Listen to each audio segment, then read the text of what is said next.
We showed the Blue Umbrella, and here demonstrating the 35mm film bench and promoting film in the local community.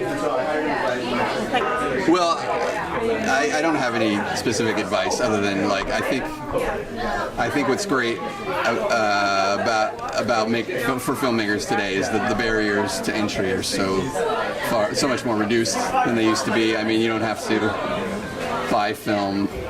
You don't have to process film. There's not a huge cost to it, so I think just about anybody can go out and make a movie on their phone, on a cheap camera, on an expensive camera. It doesn't really matter.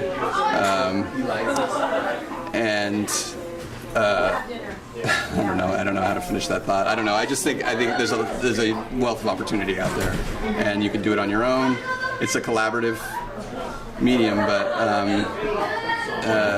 it's easy to do on your own as well, I guess. So, quick backstory. I was a theater major at Humboldt State University. I was a really big theater person in high school, a technical person, and they have a great theater department at Humboldt. And they had 2 film classes, and I took one of their 2 film classes, and then I never looked back. I transferred to San Francisco State and started making 8mm films, and then I graduated from San Francisco State and couldn't get a job here, so I moved to LA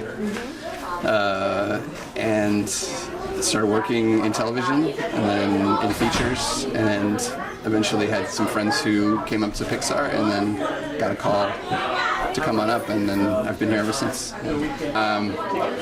I got hired at Pixar, which is a mainly digital company, because of my experience on practical film, because at the time we were still finaling on film, previewing on film, so they needed someone to help conform for the previews on 35mm, so that's how I sort of got my foot in the door. So even sort of experience like this could be applied to different an unusual situation like that. So, it's nostalgic and fun, and I kind of miss it. In the intervening years, we've since transitioned entirely to digital, so it's we don't get to touch it anymore, which is too bad.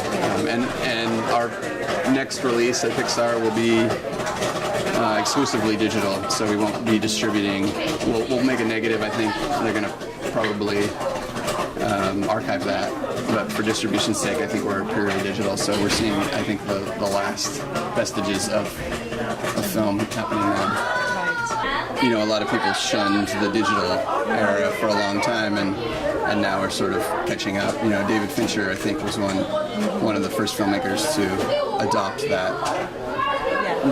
video, as a viable, filmmaking solution, and he's ahead of the curve. He's making amazing films, and I read something really interesting about him recently about how he archives his old stuff that he shot on video. He boxes everything out, the material, and then he also puts whatever player or device that plays it back in with the box, which I found really interesting. Which is, I think there's a lesson there. I don't know what it is, but I mean, yeah. You can afford to keep buying the new machine. Yeah, just keep. I think it's funny how I think it's great how he's able to adapt and sort of not be nostalgic. I mean, it's nice to touch this stuff and have the tactile thing again, but at the same time, it's important not to get too attached to the medium as much as the tools. Yeah, they're just exactly, just a means to an end to tell a story, right? Yeah.